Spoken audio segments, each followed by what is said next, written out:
Hello students, मैं doctor Alka Goyal. मेरी आज के वीडियो में आपका स्वागत है।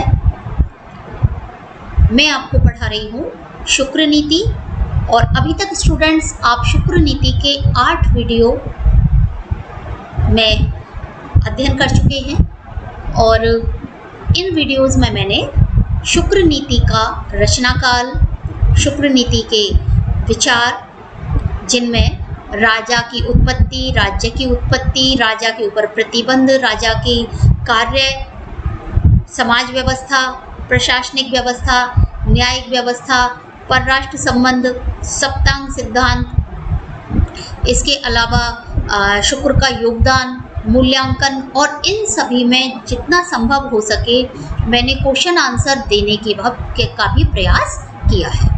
स्टूडेंट्स, आज मैं टोटली ये जो मैंने सारे पढ़ाए हैं आपको, इन सब में क्या क्वेश्चंस बन सकते हैं वो आपके लिए लेकर आई हूँ। तो ये वीडियो आपके लिए बहुत ही काम का हो सकता है और भी क्वेश्चंस बन सकते हैं। और चूंकि मैंने बहुत विस्तार से आपको एक टॉपिक आपका लिया है तो इसलिए आप सारे वीडियोस मेरे देखना पूरे लास्ट तक, क्योंकि मैंने बीच बीच में उनमें क्वेश्चंस डाले हैं। तो इसमें मैंने 2 प्रकार के क्वेश्चन आपको लिए हैं, एक तो लघु क्वेश्चन लिए हैं और दूसरे मैंने लिए हैं इसमें दीर्घ क्वेश्चन। तो स्टूडेंट हम दोनों ही तरह के क्वेश्चंस पढ़ते हैं। पहले मैं लघु क्वेश्चन से मेरा तात्पर्य है कि छोटे छोटे क्वेश्चन जिनमें कि जो एक लाइन के हैं, एक शब्द के हैं, इस तरह के, ठीक है।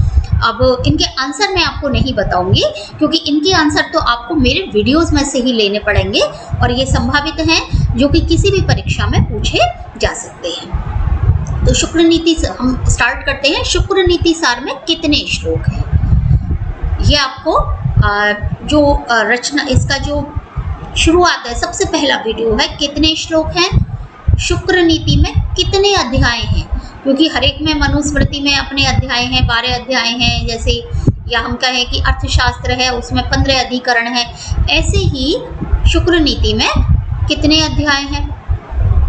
अब आप कहेंगे कि मैडम आंसर तो नहीं बता रही, चलो बता देती हूँ, 4 अध्याय हैं। बाकी उन अध्यायों के अंदर क्या क्या है वो आपको वीडियो के अंदर जा करके देखना पड़ेगा। तीसरी चीज है शासक के उत्तराधिकार के संबंध में शुक्र का क्या मत है। अब ये क्वेश्चन थोड़ा सा बड़ा है, हम लघुत्तरात्मक में भी इसको ले सकते हैं, ज़्यादा विस्तार से मैं नहीं बताऊंगी। शुक्र ने जो उत्तराधिकार है उसके संबंध में कहा है कि इसे विभाजित नहीं करना चाहिए और उत्तराधिकारी का परीक्षण करके इसको लेना चाहिए। अब कौन कौन कैसे कैसे बनेगा ये आपको मेरे उस वीडियो में जाकर के देखना होगा, जो संभवतः 2nd या 3rd नंबर का जो वीडियो है उसमें ये दिया हुआ है। अब अगली चीज आती है शुक्र द्वारा बताए गए सचिव के कार्यों को उल्लेख कीजिए। देखिए, शुक्र ने अपने जो 10 व्यक्ति बताए हैं प्रशासनिक व्यवस्था में, प्रतिनिधि, प्रधान, सचिव, मंत्री, अमात्य, पुरोहित, दूत, टोटल मिला के 10 हैं, ठीक है, मंत्री भी है उनमें। तो ये जो 10 हैं इनमें से किसी भी के भी कार्य पूछे जा सकते हैं। स्टूडेंट, मैंने यहाँ पर उदाहरण के लिए केवल एक सचिव के कार्यों का आपको लिखा है, तो आप प्रशासनिक व्यवस्था में जाकर सभी के जो कार्य हैं वो याद कर लीजिएगा, क्योंकि एग्जाम में किसी के भी कार्य आपसे पूछे जा सकते हैं। अब आता है कि शुक्र द्वारा वर्णित अपराध की 4 श्रेणियां बताइए। कौन कौन सी श्रेणी बताई हैं, जैसे कायिक, वाचिक, मानसिक, सांसर्गिक, ये 4 श्रेणियां बताई हैं, ठीक है। तो मतलब इसी प्रकार के अपराध व्यक्ति कर सकते हैं, ये आपको न्याय व्यवस्था में मिलेगा। अन्यथा मैंने आपको बता ही दिया है, कायिक, वाचिक, मानसिक और सांसर्गिक। अब अगली चीज आती है सप्तांग सिद्धांत में कुल कितने अवयव हैं, यानी शुक्र के सप्तांग सिद्धांत में कितने अवयव हैं। अभी इससे पहला जो वीडियो है उसमें भी मैंने आपको बताया है सप्तांग यानी 7 कौन से अवयव हैं, कितने अवयव हैं, किससे मतलब कौन कौन से हैं। तो ये सब चीज़ें आपको सप्तांग सिद्धांत का जो वीडियो है, संभवतः 1st या 2nd जो वीडियो है उसमें आपको ये मिलेगा। अगली चीज आती है शुक्र ने राज्य की तुलना किस किस से की है, ठीक है। जो राज्य की तुलना है वो किस किस से की है। तो अब यहाँ पर देखिए जो तुलना है वो की है एक तो शरीर से की है, और दूसरे की है वृक्ष से। ठीक है, तो अब तुलना कैसे की है, यानी जैसे शुक्र का जो सप्तंग सिद्धांत में राजा है ना, तो राजा जो है वो मस्तिष्क के समान है शरीर, क्योंकि इसने जो तुलना की है वो शरीर से की है और वृक्ष से की है। यानी जैसे हमारा मस्तिष्क पूरे शरीर को आदेश भेजता है, निर्देश भेजता है, वैसे ही जो राजा है वो पूरे राज्य को निर्देश भेजता है। तो यहाँ पर तुलना किस किस से की है, वृक्ष से की है और शरीर से की है। अब किस अंग से किसकी तुलना की है सप्तांग में, ये आपको मेरे वीडियो में जाकर के देखना होगा। अगली चीज आती है कि शुक्र नीति में प्रकृति शब्द क्या इंगित करता है। तो प्रकृति जो शब्द है वो, हालांकि स्टूडेंट आपको वीडियो के अंदर मिल जाएगा, लेकिन प्रकृति शब्द जो है वो मंत्रियों के लिए है, इसने बताया है। मंत्री शब्द नहीं है, मंत्री तो अपने आप में भी एक मंत्री है, प्रकृति शब्द का इस्तेमाल उनके लिए इसने किया है। अब है राजा के कितने प्रकार बताए हैं। वैसे तो आपको देखिए राजा संबंधी उसमें मिलेगा आपको जो मेरा वीडियो है, फिर भी मैं बता देती हूँ आपको कि राजा के प्रकार बताए हैं 3, सात्विक राजा और राजसिक राजा और तामसिक, है ना। तो 3 प्रकार हैं, ये तीनों गुणों के आधार पर है, सत्व रज और तम के आधार पर हैं, यानी बहुत अच्छे गुणों वाला, उससे कम गुण वाला और एकदम बेकार जिसमें गुण नहीं हो, जो दुष्ट है, जो लोगों को परेशान करता है। ठीक है, और इसका विस्तार आपको राजा संबंधी विचार में पढ़ने को मिलेगा। अब है कि शुक्र के राजनीतिक चिंतन की मुख्य देन क्या है। देन तो बहुत सारी है, हमने पिछले वीडियो में बहुत सारी देन पढ़ी है, लेकिन मुख्य देन क्या है जो जिसके लिए मुख्यतः जाना जाता है इनको, तो स्टूडेंट वैसे मैं बता दूं आपको, इनकी प्रशासनिक व्यवस्था है। आपको इसका विस्तार मेरा प्रशासनिक व्यवस्था का जो वीडियो है उसमें आपको मिल जाएगा। ठीक है, अब है कि शुक्र नीति को मुख्यतः किस प्रकार का ग्रंथ माना जाता है। अब देखो इसका आंसर तो मैं आपको नहीं बताऊंगी, क्योंकि इसका पहला जो वीडियो है उसमें बहुत सारी चीज़ें हैं इसकी, जैसे कि जो मनु है उनका ग्रंथ नीति का है, मनुस्मृति नीति सारा एक तरह से। जो कौटिल्य का ग्रंथ है वो अर्थशास्त्र, अर्थ का ग्रंथ है, तो शुक्र का ग्रंथ किस श्रेणी में जाता है, तो ये आपको वहाँ देखना होगा। अब अगला है शुक्र नीति में ब्राह्मण के क्या कर्तव्य बताए गए हैं। वैसे मैं आपको बता देती हूँ इसका आंसर कि जो शुक्र नीति है वो मुख्य रूप से राजनीति का ग्रंथ माना जाता है, राजनीतिक ग्रंथ।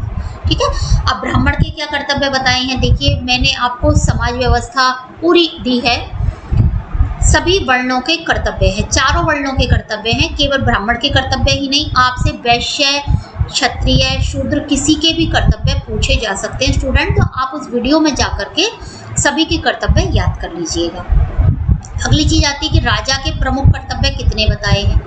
वैसे देखिए राजा के बहुत सारे कर्तव्य बताए हैं, लेकिन मुख्य कर्तव्य 8 बताए हैं। अब वो कौन कौन से कर्तव्य बताए हैं 8, वो आपको वीडियो में जाकर के देखना होगा। यहाँ मैं एक एक का यदि आपको विस्तार बताऊंगी तो ये वीडियो बहुत लंबा और बहुत ज़्यादा बोझिल हो जाएगा, बोर हो जाएंगे आप, इसलिए मैं आपको ये सब यहाँ नहीं बता सकती।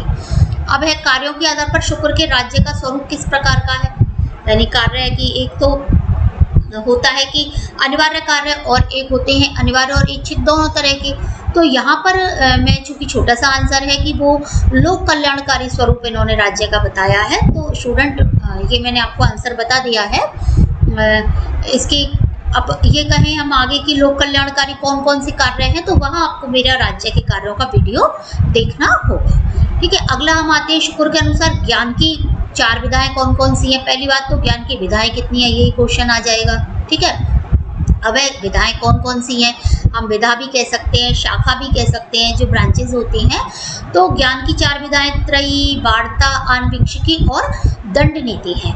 अब इनको यानी त्रयी किसे कहते हैं, वार्ता किसे कहते हैं, आन्वीक्षिकी किसे कहते हैं, दंड नीति किसे कहते हैं, स्टूडेंट ये आपको मेरे जो वीडियो हैं वहाँ जाकर के आपको देखना होगा। अब अगली चीज आती है कि शुक्र के अनुसार राज्य और राष्ट्र में क्या अंतर है। अब ये मैंने अभी जो पहला वीडियो 8वां वीडियो जो आपको अपलोड करा है, और शुरू में जो वीडियो मैंने अपलोड करे हैं कि यदि किसी राष्ट्र को संप्रभुता प्राप्त हो जाती है तो वह राज्य बन जाता है। तो ये भी एक महत्वपूर्ण अंतर जो कि इन्होंने बताया है। आपको यदि इसका विस्तार जानना है तो आपको वीडियो देखना होगा। अब है शुक्र नीति में राज्य का आधार क्या है, यानी राज्य क्यों अस्तित्व में आया, क्यों आया, रक्षा के लिए आया, व्यवस्था के लिए आया, न्याय के लिए आया, ठीक है, अराजकता खत्म करने के लिए आया, ठीक है। और आपको एकदम स्पष्ट देखना है, एक लाइन में आपको आंसर चाहिए, तो वहाँ आपको मेरा सबसे पहला वीडियो शुक्र नीति का देखना होगा स्टूडेंट। अब आता है कि जो राजा की दिनचर्या है 24 घंटे होते हैं, लेकिन 24 घंटे या घंटों की जो बात है वो तो हमारे यहाँ पर नहीं चलती है, मतलब प्राचीन काल में नहीं चलती थी, ये तो पाश्चात्य अवधारणा है घंटों की। हमारे यहाँ क्या चलते हैं स्टूडेंट, पहर, मुहूर्त, इसका मुहूर्त उसका मुहूर्त या पहर, जैसे दोपहर यानी 12 से 3 1.5 घंटे का एक पहर होता है। ऐसे कितने मुहूर्तों में, जैसे कौटिल्य ने पहर में बांटा, इन्होंने कितने मुहूर्तों में बांटा है, तो वैसे तो मैं बता देती हूँ आपको। बाकी राजा की दिनचर्या, राजा संबंधी जो विचार हैं वहाँ आपको ये मिलेगा इसका आंसर। 30 मुहूर्त में बांटा है इन्होंने, 48 मिनट का एक मुहूर्त माना है और टोटल 24 घंटों को 30 मुहूर्त में इन्होंने बांटा है। क्योंकि हमारे यहाँ पहले घंटे नहीं चलते थे, लेकिन काल गणना हमारी बहुत ही अच्छी एक्यूरेट काल गणना है, जो कि वर्तमान में भी बहुत ज़्यादा आगे है, और जो हमारे जो पाश्चात्य शास्त्र है उनसे भी हम आगे कह सकते हैं। अब आते हैं दीर्घ प्रश्न, यानी बड़े बड़े जिनके आंसर्स हैं वो मैं आपको बताती हूँ कुछ क्वेश्चंस। शुक्र द्वारा वर्णित प्रशासनिक व्यवस्था का सांगोपांग विवेचन कीजिए, यानी उसके एक एक अंग जो है प्रशासनिक व्यवस्था का, ये सबसे महत्वपूर्ण क्वेश्चन मैंने सबसे पहले आपके लिए रखा है। ये आपको, अब आंसर तो मैं आपको नहीं बता सकती इतना लंबा चौड़ा, आपको क्या करना है, मेरी प्रशासनिक व्यवस्था का वीडियो आपको देखना होगा, वहां जाकर आप इसका आंसर अच्छे से याद कर लीजिएगा स्टूडेंट, ठीक है। आगे बढ़ते हैं हम। भारतीय राजनीतिक चिंतन में शुक्र के योगदान को रेखांकित कीजिए। शुक्र का इतना सारा आप पढ़ रहे हैं, उन्होंने क्या क्या दिया, इतने महत्वपूर्ण विचारक, हम क्यों उन्हें याद करते हैं, कुछ तो उनका योगदान है ना, बहुत सारा उनका योगदान है। मेरा 8 नंबर का जो वीडियो है उसमें ये विस्तार से मैंने सारे पॉइंट्स, 13 पॉइंट्स में इनका योगदान रेखांकित किया है। अगला आता है, शुक्र एक यथार्थवादी विचारक है, इस कथन की तर्क सहित व्याख्या कीजिए। आपको योगदान वाले में भी ये मिल जाएगा, और आपको सारे वीडियो एक बार देखने पड़ेंगे स्टूडेंट की, बहुत सारे यथार्थवादी विचार उन्होंने दिए हैं। चाहे हम समाज व्यवस्था ले लें, चाहे न्याय व्यवस्था ले लें, चाहे पराजित राज्य के प्रति व्यवहार ले लें, चाहे परराष्ट्र संबंध ले लें, चाहे हम प्रशासनिक व्यवस्था लें, सारी न्यायिक व्यवस्था लें, कोई भी व्यवस्था हम उठाकर देख लें, शुक्र के हमें यथार्थवादी विचार हर जगह मिलते हैं। अब है, शुक्र ने किस प्रकार की समाज व्यवस्था का समर्थन किया है, बहुत ही उदार समाज व्यवस्था है इनकी। अब इनकी किस प्रकार है, ये आपको मेरा समाज व्यवस्था का जो वीडियो है वहाँ पर आपको स्टूडेंट जाकर के देखना होगा इसके विस्तार के लिए। अब है, राजा के क्या क्या कर्तव्य हैं। अब यहाँ पर जो राजा संबंधी विचार का वीडियो है, संभवतः 2nd या 3rd वीडियो है, मुझे एकदम याद नहीं है, तो उसमें मैंने राज्य के कर्तव्य बताए हैं विस्तार से, और वहाँ पर आपको इनके कर्तव्य मिलेंगे। अगली चीज़ है, परराष्ट्र नीति